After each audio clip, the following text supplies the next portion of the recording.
name is Kyle Fujimoto, and I'll be talking about the Russian Revolution, about the economic system, socialism. Lenin spread Marxist ideas among factory workers along other socialists. In Western Europe, many leading socialists had come to think that socialism could be achieved through gradual and moderate reforms such as high wages, increased suffrage, and social welfare. Also, Lenin adopted the new economic policy, which allowed some capitalist ventures. The new economic policy helped the Soviet economy recover and earned resistance. Food and industrial production climbed back to pre-war levels. Hi, my name is Jakob.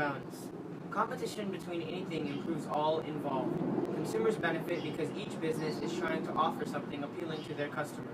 To do so, the businesses have to improve their processes or product to offer something that their competition does not. That is a quote from Forbes.com. The evidence given is the essence of capitalism. The quote tells the reader that capitalism at its basic roots is competition. It also explains that capitalism is all about money and that the main objective of capitalists. Another quote is, "A doctrine opposing government interference in economic affairs is beyond the minimum necessary for maintenance and peace and property rights." This quote presents capitalism in a very fluffy light. It does describe capitalism well, however it conveniently leaves out all of the bad things that capitalism entails. I am Manya, and I will be talking about communism. The theory of communism may be summed up into one sentence: abolish all private property. This is a quote by Karl Marx.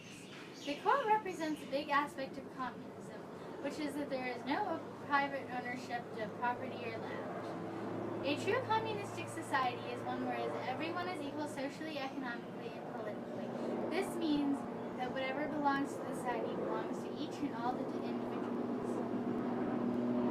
We must display determination, endurance, firmness, and anonymity. We must stop at nothing. Everybody and everything must be used to save the rule of workers and peasants, to save communism. This is a quote by Lenin. The main part of the quote that explains communism is in the last sentence. During this trying time, the rich have power over the poor and the workers are treated unfairly, but have no choice to stop working unless they want to starve to death. Lenin purposely created a society where everybody works at the same amount that is reasonable and everybody gets food and freedom and respect. Under socialism, all will govern in turn and will soon become accustomed to no one governing. This quote was said by Vladimir Lenin. Socialism is not fair because there will be no people who will be equally paid. Therefore, there will be no rich or no poor. There will be more taxes and the government will be larger. Russia was not prepared to go to war against Germany. The proletariats were poor, starving, and cold. These people had to work and got very little in return. Lenin and the Bolsheviks were supporting communism. These people came after the revolution. The biggest political opponents of the Bolsheviks in Russia, aside from the Czars, were the Mensheviks and the Social Democrats, both Marxist groups who also supported socialism.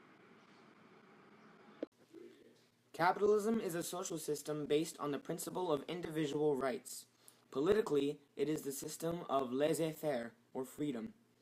Legally, it is a system of objective laws, rule of law as opposed to rule of man. Economically, when such freedom is applied to the sphere of production, it results in free market. That is from capitalism.org. This evidence shows how capitalism is not fair in the slightest bit. Capitalism starts with a few rich people, but instead of changing and becoming equal, it just stays the way it is. Capitalism is free game for everyone. It is basically a hunting ground. Wherever there is great property, there is great inequality. For one very rich man, there must be at least 500 poor, and the affluence of the few supposes the indigence of the many. The affluence of the rich excites the indignation of the poor, who are often both driven by want and prompted by envy to invade his possessions. Adam Smith, in The Wealth of the Nations, 1776. This quote is such a clear example of why we need communism. For every happy man, there are so many more unhappy. and sometimes we have to sacrifice the riches of some to make this country a better place. Russia needs equality, and that is what communism is.